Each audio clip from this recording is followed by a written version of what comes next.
Yo people, Makkuro here, and today I have a review of the Lamborghini Reventon. So, let's get down to some details. Just 20 examples of the Reventon went on sale, with the 21st being built for display at Lamborghini's museum. Costing $1,350,000 and looking more like a stealth fighter, this is the ultimate weapon in destroying motoring preconceptions. To ensure the Reventon was at least as fast as the LP640, its engine has been tuned to develop even more power.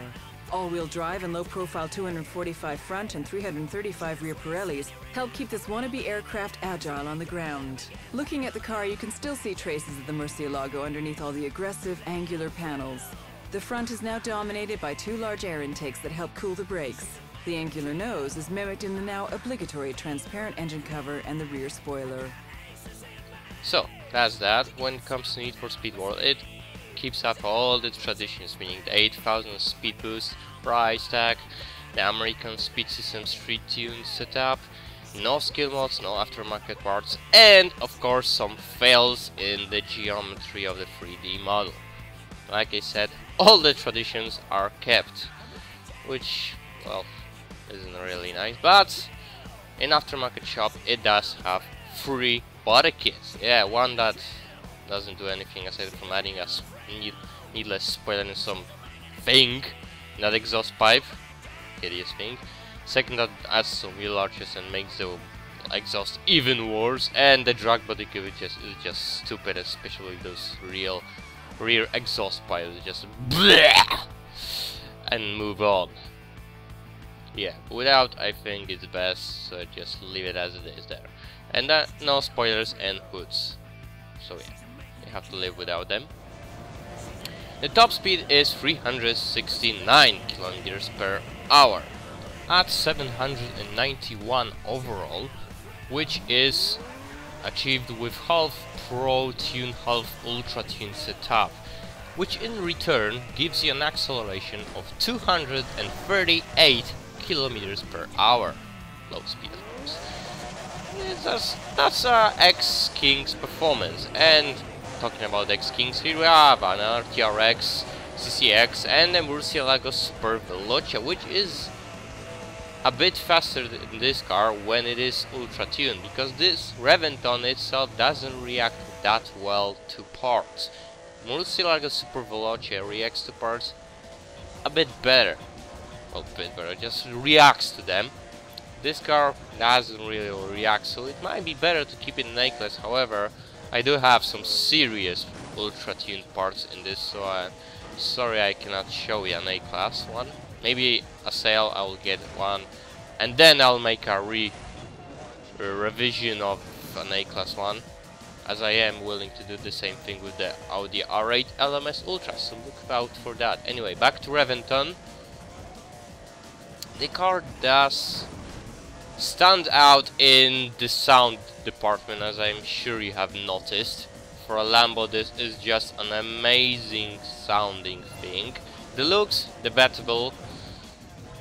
I like it, some people don't like it, you know, personal taste. Even though I would prefer if it would be a roadster version, because the rear window then looks just so awesome, it's insane. And I don't know why he didn't avoid it. Maybe Sync fucked up my position, who knows. Anyway, as you see, the Reventon is able to easily keep up with the X-Kings, meaning the low S-Class, Tier 3 Kings and so on. It's just a car that's right now in the game, in this state, has not really place when it comes to performance. It does have a very high top speed that can easily go over 370 km per hour, but it won't reach it. Its acceleration is not enough, and the handling is a bit heavy. It's responsive, but the handling feels a bit heavy. As you can see, I can do everything easy mode, but that the handling itself is heavy. It's hard to get used to it, in fact. Even though it's not the best, but you can feel it could have been a bit better. Like the traffic in that corner could have been a bit better, so I could barely avoid it. And the same thing is with this car. You feel that everything about it, aside from the top speed, could have been a bit better. and that just leaves a bit of a bad taste left. Even though the car itself is, like as I said, sounds and looks for me seriously nice. Now when it comes to team escapes, coupled with that not the best handling in the world, maybe not a good car for beginners to use, because it's hard to get used to, but it does stick to the ground, as demonstrated with the help of this poor Rhino bastard, and the help of few rage quitters who don't work rage quit for no reason. However, a traffic can still fuck you up badly, no matter what car you have, and the same thing goes for Reventon, it won't save you. But, as I said, no matter what you hit, you seem to be clamped down, glued to the ground with some, I know, super glue or something. It's just amazing. And you still can avoid the cops, so yeah. If you can use it, you can. Now, performance part, lap times and so on. And a disclaimer, this was run on single player, so, you know, traffic plus traffic magnet. And those two things have a very special effect on any player.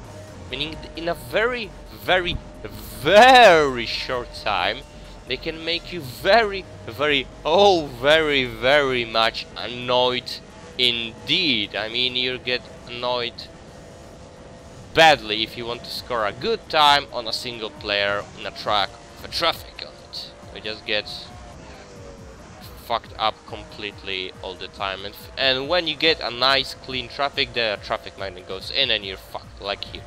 Unfortunately, I was going risk it all or nothing, so yeah, I got 2 shields pretty much ready.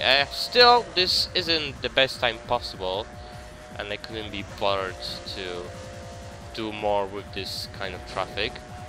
But I can tell you that on multiplayer I already went below 112 on this track with this car, even with worse parts.